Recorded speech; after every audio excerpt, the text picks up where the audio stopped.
A shocking decision has reportedly rocked Nigerian women's football. The Super Falcons have suffered a devastating setback, and now the entire technical team has reportedly been shown the door. Head coach Justine Madugu, assistant coach Ann Chiejine, goalkeeper coach Auwal Makwalla, and the rest of the Super Falcons technical crew have reportedly been dismissed by the Nigerian Football Federation. But what led to such a dramatic decision? It all comes down to one painful result, a 2-1 defeat to South Africa's Banyana. And that defeat may have changed the future of Nigerian women's football. Nigeria and South Africa have one of the biggest rivalries in African women's football. Whenever the Super Falcons face Banyana, there is always more than just 3 points at stake. There is history, there is pride, and in this case, there were huge World Cup qualification consequences. Nigeria entered the crucial match knowing that they needed a strong result, but South Africa had other plans. Banyana came out determined, fought until the final whistle, and secured a dramatic 2-1 victory. For South Africa, it was a massive result. For Nigeria, it was a nightmare. The defeat left the Super Falcons' qualification campaign hanging by a thread. And when the qualification playoffs eventually failed to deliver the result Nigeria needed, their World Cup hopes were effectively over. For a country with such a powerful history in women's football, that was a devastating blow. The consequences are even bigger when you look at Nigeria's history. The Super Falcons have been one of Africa's most successful women's national teams for decades. They have built a reputation for competing at the highest level and representing Africa on the world stage. But now that incredible run has reportedly come to an end. A long-standing World Cup appearance streak has been broken.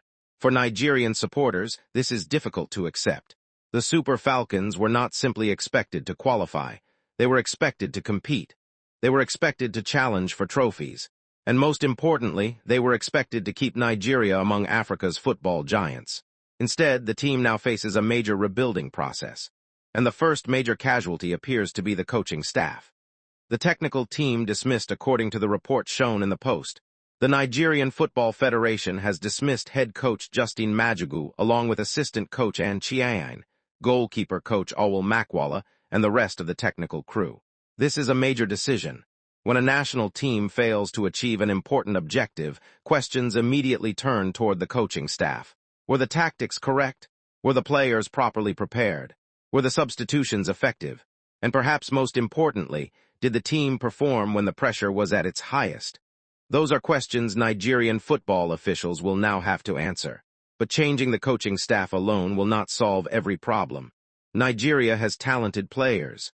The country has a huge football culture, and the Super Falcons have a proud history. The challenge now is putting everything together again. So, where did Nigeria's campaign go wrong? One obvious problem was the failure to get the result against South Africa. Against a major rival, small mistakes can have huge consequences. A single defensive error, a missed opportunity, a moment of hesitation.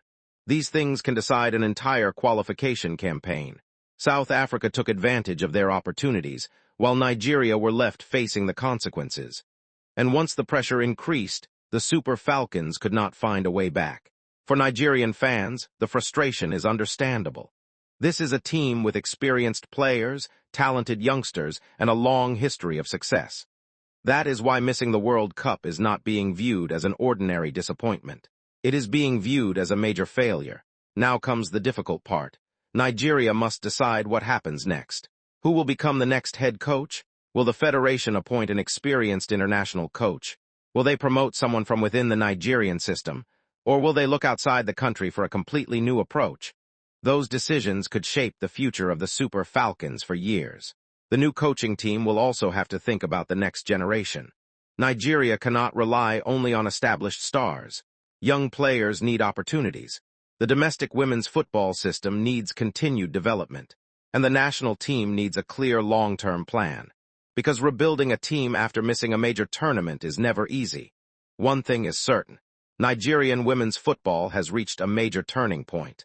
A painful defeat to Banyana contributed to the end of Nigeria's World Cup dream. And now, the technical team has reportedly paid the price.